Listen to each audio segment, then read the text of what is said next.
Dampak anak sering dimarahin gimana sih Bu Isa? Satu, anak jadi pemarah. Walaupun memang ada otak marah atau ada otak emosi di dalam otak setiap anak. Walaupun nanti ada watak yang mempengaruhi emosi tersebut. Tapi kalau makin sering dimarahin jadi pemarah. Pemarah kalau wataknya ekstrovert dia bisa diekspresikan. Tapi yang wataknya introvert dia marah dia masuk di dalam. Ya, akhirnya ngambek terus. Itu juga marah namanya. Ya. Kemudian ya ini anak memiliki sifat yang egois ya dan keras kepala juga mempunyai kepercayaan diri yang buruk ya. Dan akhirnya anak suka menentang juga. Ya, dan ada juga yang trauma dan depresi. Apa sih ciri-ciri depresi, Bu Isa? Ciri-ciri depresi itu selalu menyakiti dirinya. Dia bentur-benturkan kepala di tembok, ambil barang yang tajam dia. Wah, itu ada anak begitu sekarang. Karena selalu ada suicide. Dia mengatakan lebih baik saya mati, lebih baik saya mati. Percuma saya hidup. Ya, ibuku saja, bapakku saja oh itu depresi.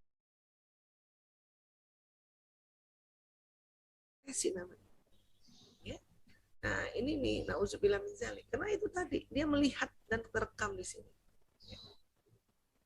Kemudian kemarahan tidak mengajarkan apa-apa terhadap perkembangan si kecil. Walaupun ada orang tua, habis kalau nggak dimarahin dia nggak ngerjain. Dia ngerjain terpaksa. Tapi di memorinya muncul luka-luka ini. Ya. Sehingga renggang kita ikatan batin antara orang tua dan anak. Anak akan merasa tidak nyaman dan takut karena perilaku orang tuanya. Ya kan? Ini jadi udah stop cara-cara ya untuk ya habis saya marahin. Oh, harus siapa yang suruh marah? Ya. Oke. Okay? Nah. Jadi inner child ini bahayanya apa Bu Isa? Satu, inner child menetap di jiwa bawah sadar kita.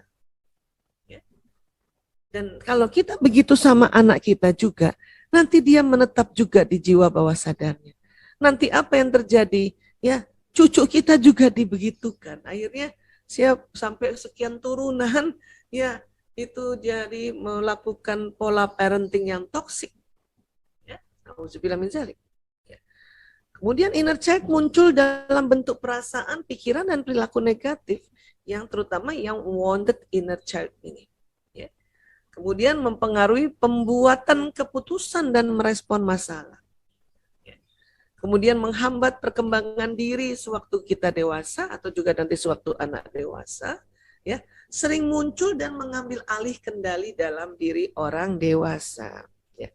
Inilah kadang kita nih udah belajar ya Mbak Cici ya misalnya belajar ikut parenting gitu ya. Tapi kadang kalau kita belum menterapi wounded inner child kita, belum memaafkan ya, itu masih muncul juga tuh walaupun untung udah belajar ya, masih muncul. Ya, apalagi kalau udah capek banget gitu ya.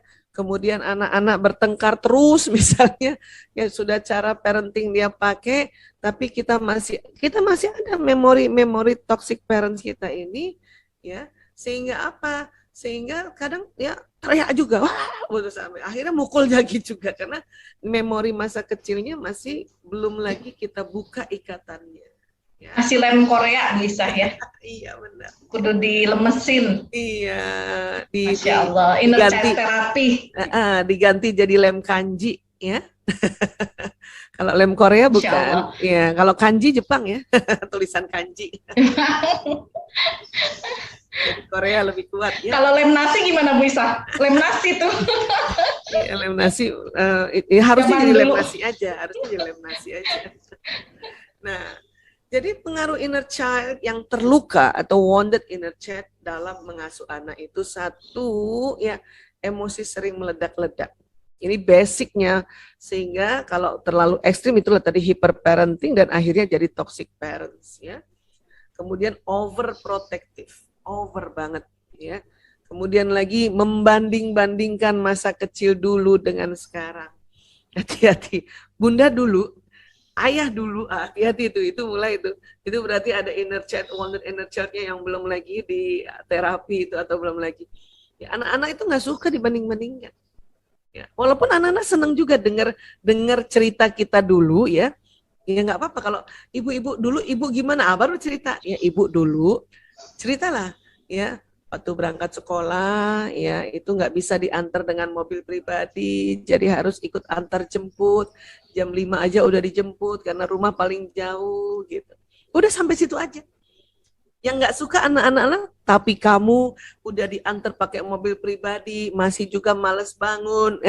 Itu yang bikin nanti anak-anak jadi tambah luka dianya juga. Jadi kita bikin lagi luka baru pada otaknya anak-anak. Ya, pokoknya nggak usah banding-bandingin lah ya. Nah, cerita-cerita aja yang proporsional ya. Kemudian bersikap terlalu disiplin dan terlalu keras dalam mendidik anak. Pokoknya kalau udah ada nih ciri-ciri kayak gini nih, waduh ini ada ya wounded inner child kita yang belum kita maafkan. Jadinya hiperparent. Iya. Iya. Hiperparent. Iya betul, menjadi hiperparenting ya. Dan semua orang ada wounded inner child ya. Tapi itu tadi kita harus memaafkan. Karena ini tadi kan kita dari kecil dia nyala gitu.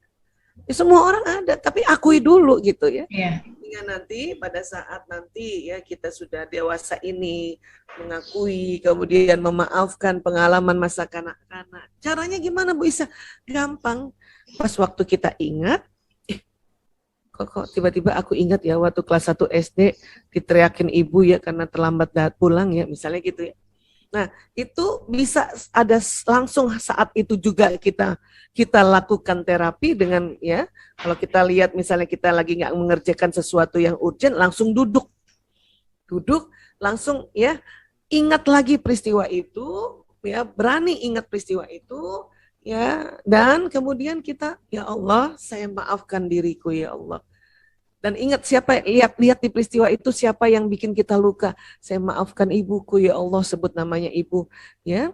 Kemudian saya maafkan ayahku di situ ya Allah. Saya maafkan kakekku. Bahkan wounded inner child bukan hanya dari bapak, ibu, kakek, nenek, bisa yang dari bapak, ibu, guru. Subhanallah. Iya, karena inner child kan ini juga sampai di usia dia sekolah kan. Iya. Langsung ada tuh anak-anak yang memori terhadap ada mungkin gurunya, mungkin guru zaman dulu juga masih kolonial ya. Ya. Nah, itu. Jadi duduk langsung. Atau kalau misalnya masih kita lagi mengerjakan pekerjaan yang urgent, nggak bisa ditinggalkan, kita ingat-ingat lagi dulu, kita tandai, dan kapan kita bisa nanti lakukan inner child therapy, ya ada waktu yang lapang kah? Kalau bisa lebih senang habis sholat biasanya.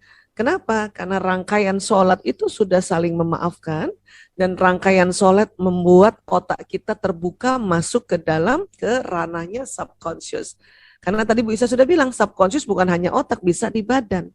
Karena gerakan sholat ini ya bergerak kanan kirinya apa terus kemudian ya itu seimbang ya, tangan kanan tangan kiri waktu bertakbir seimbang, waktu kemudian bersedekap seimbang, waktu kemudian ya sujud seimbang, waktu kemudian melakukan hal-hal itu seimbang dan ada gerakan. Supaya sel-sel yang ada memorinya ini juga sudah mulai apa? Sudah mulai bisa terakses bawah sadarnya, sudah dibuka pintu-pintu ke bawah sadar memorinya. Barulah setelah itu kita istighfar berulang kali. Kenapa sih harus diingat peristiwanya? Supaya kita mengakses yang mana, bagian mana yang mau dibuka, bagian mana ini yang mau dibuka ikatannya. Maka kita harus ya berani mengingat kembali. Karena ada orang enggak, gue nggak berani ingat, aku nggak mau ingat lagi. Nah, kalau nggak mau ingat lagi, ini terkubur tapi masih membentuk ikatan. Ini dia bisa bangkit dalam kuburan otak kita ini. Ini yang bahaya. Serem banget Bu Isa, ya Allah. Makanya film Bangkit dalam Kubur itu serem. Zaman dulu tuh ada. Ya, nanti jadi bipolar gitu nggak Bu Isa? Ya, tergantung ya jadi ya gangguan-gangguan dari mulai gangguan mood, gangguan kepribadian, gangguan kejiwaan itu karena ada ya inner child memory atau memori trauma yang tadi belum sempat dimaafkan ya, terjadi ya perubahan hormonal dan sebagainya, jadi koslet otaknya, makanya harus dibantu juga dengan konseling ya, bantu juga dengan hipnoterapis, bantu juga dengan obat-obatan. Ya, kalau sudah menjadi seperti itu tuh rangkaiannya banyak ya. Tapi kalau belum lagi sampai kita gangguan mood, gangguan kepribadian, gangguan kejiwaan, ya sudah kita harus face reality. Kita ingat, yang mana ya, oh ini. Ya, duduk sebentar atau habis sholat atau mau tidur juga itu bagus banget ya. Nah, itu kemudian kita memaafkan dan ya kita lihat siapa aja sih orang-orangnya itu, berani kita maafkan ya. Ini namanya forgiveness therapy dan di ranah di dalam Islam ini yang disebut muhasabah. Ya. Jadi kurang lebih ini dulu yang bisa Bu Isa sampaikan. Kita selebihnya masih ada waktu, memang sengaja agak banyakkan dikit waktunya untuk kita sharing-sharing ya, untuk kita ngobrol juga ya. Oke. Iya, terima kasih Ayah Bunda, Bapak Ibu guru sudah sama-sama kita menyimak kembali ya. Dan mohon maaf lahir batin. Wabillahi taufik walhidayah wallahu alam bisawab. Assalamualaikum warahmatullahi wabarakatuh.